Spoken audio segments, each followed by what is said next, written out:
नमस्कार। हम विशेषण के संबंध में अध्ययन कर रहे हैं। तो आज हम विशेषणों की रचना किस प्रकार होती है उसी के संबंध में अध्ययन करेंगे। विशेषणों की रचना 5 प्रकार से होती है। उसमें प्रथम है विशेषणों की रचना संज्ञा में प्रत्यय या उपसर्ग लगाकर की जाती है। इन उपसर्गों एवं प्रत्ययों को हमें याद कर लेना जरूरी है। इसके लिए मैंने तर्ज दिया है। वह तर्ज है ई क इक इत आलू निय इन मानवान। ये प्रत्यय हैं, मुख्य प्रत्यय तथा उपसर्ग हैं नि निर प्र। मैं यहाँ पर प्रत्यय और उपसर्ग के बारे में संक्षिप्त रूप में बतलाना चाहूंगा कि प्रत्यय का योग किसी शब्द के अंत में किया जाता है, जबकि उपसर्ग का योग किसी शब्द के प्रारंभ में किया जाता है। याद करने के लिए जिस तरह से मिट्टी की परत होती है तो एक परत के अंत में दूसरी परत होती है, उसी तरह से किसी प्रत्यय का योग किसी शब्द के अंत में किया जाता है, जबकि उपसर्ग का योग किसी शब्द के प्रारंभ में किया जाता है। इस तरह से याद रखने के लिए आप इन तथ्यों को उपयोग में ला सकते हैं। इन शब्दों पर विचार कीजिए। यह शब्द है अवयव।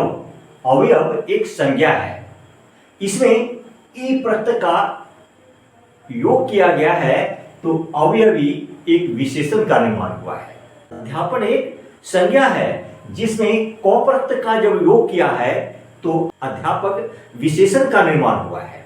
याद रखने के लिए ई क मिलके हुआ एक, अर्थात अर्थ संज्ञा में एक प्रत्यय का जब योग करते हैं तो आर्थिक विशेषण का निर्माण होता है। वैसे ही आचरण एक संज्ञा है जिसमें इत प्रत्यय का योग करते हैं तो आचरित एक विशेषण का निर्माण होता है। उसी तरह से चमक भाववाचक संज्ञा है। इसमें इला प्रत्यय का योग करते हैं तो चमकीला एक विशेषण का निर्माण होता है। दया एक भाववाचक संज्ञा है। इसमें जब आलू प्रत्यय का योग करते हैं तो दयालु विशेषण का निर्माण होता है। वैसे ही आदर एक संज्ञा है जिसमें निय प्रत्यय का जब योग करते हैं तो आदरणीय विशेषण का निर्माण होता है।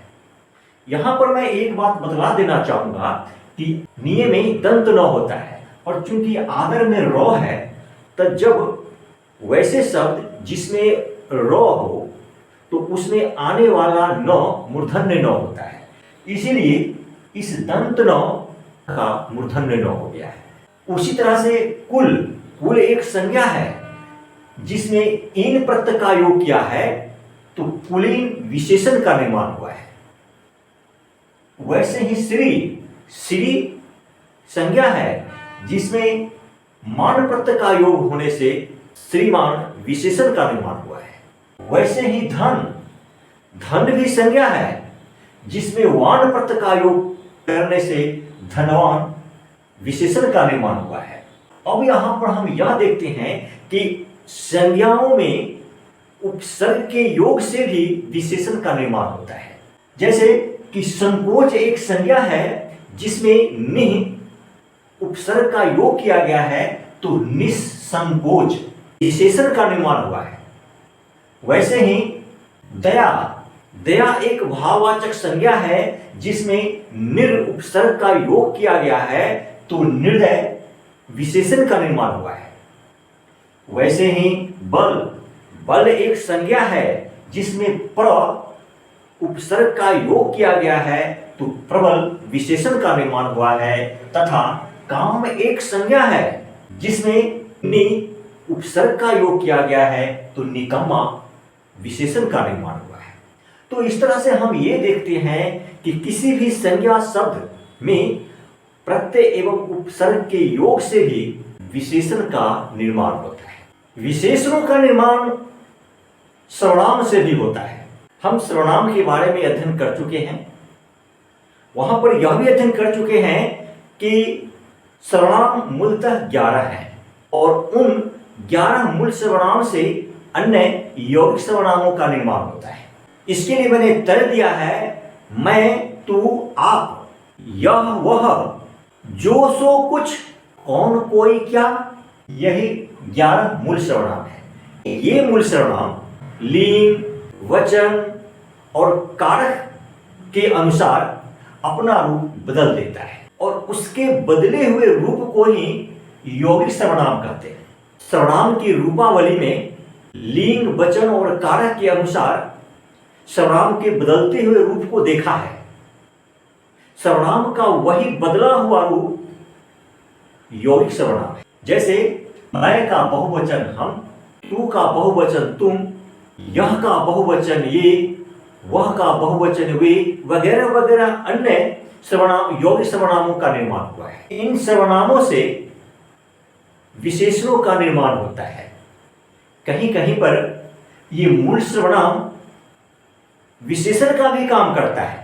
कौन सर्वनाम है और कौन सर्वनामिक विशेषण है, इसके पहचानने का एक मामूली सा नियम है।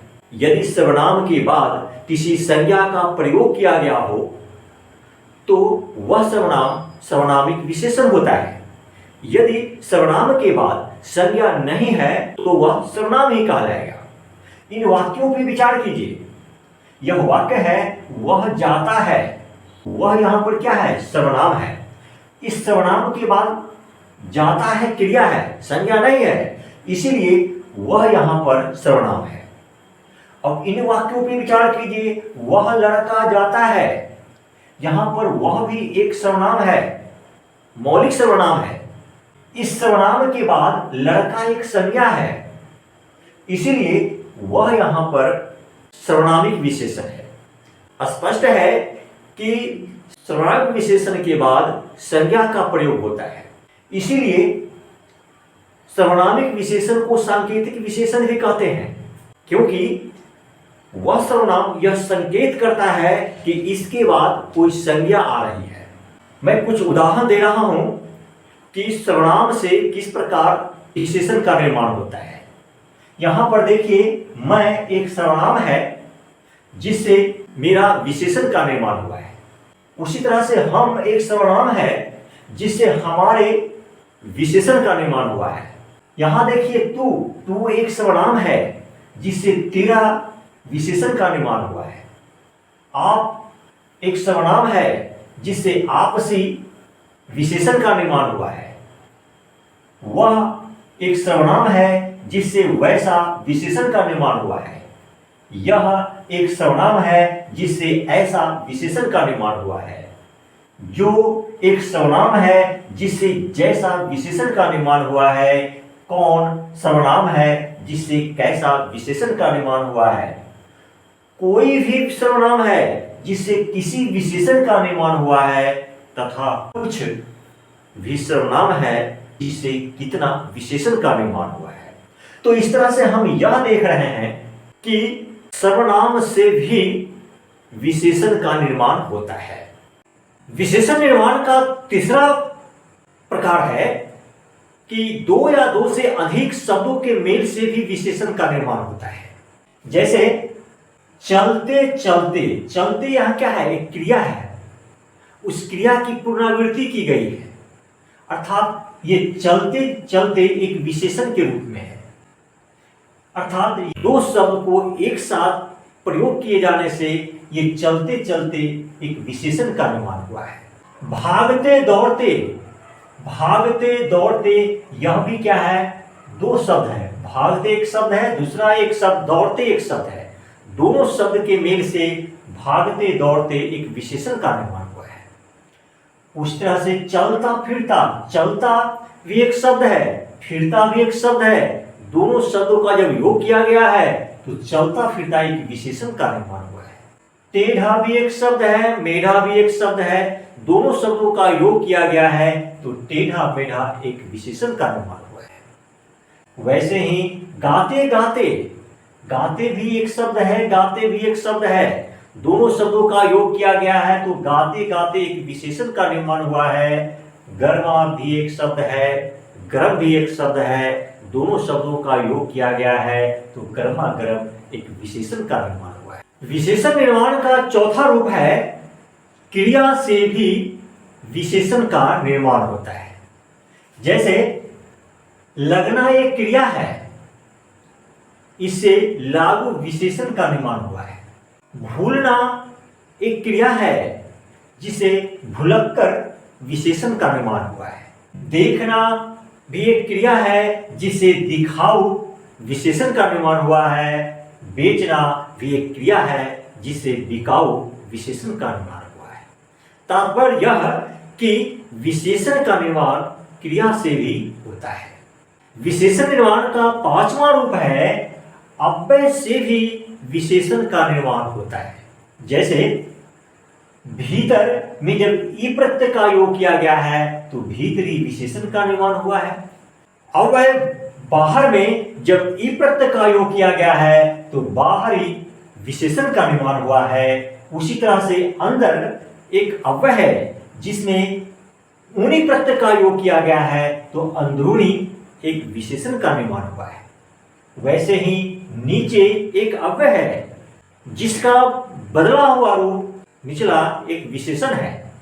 वैसे ही पीछे एक अव्यय है जिसका बदला हुआ रूप पिछला एक विशेषण है। वैसे ही आगे अव्यय है जिससे अगला एक विशेषण का निर्माण किया गया है।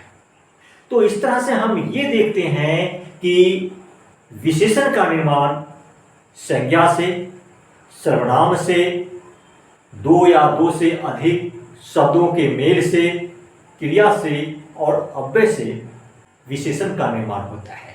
याद करने के लिए अर्थात शब्द के जो 5 भेद हैं उसमें से विशेषण का निर्माण संज्ञा, सर्वनाम, क्रिया, अव्यय और 2 या 2 से अधिक शब्दों के मेल से विशेषण का निर्माण होता है। धन्यवाद।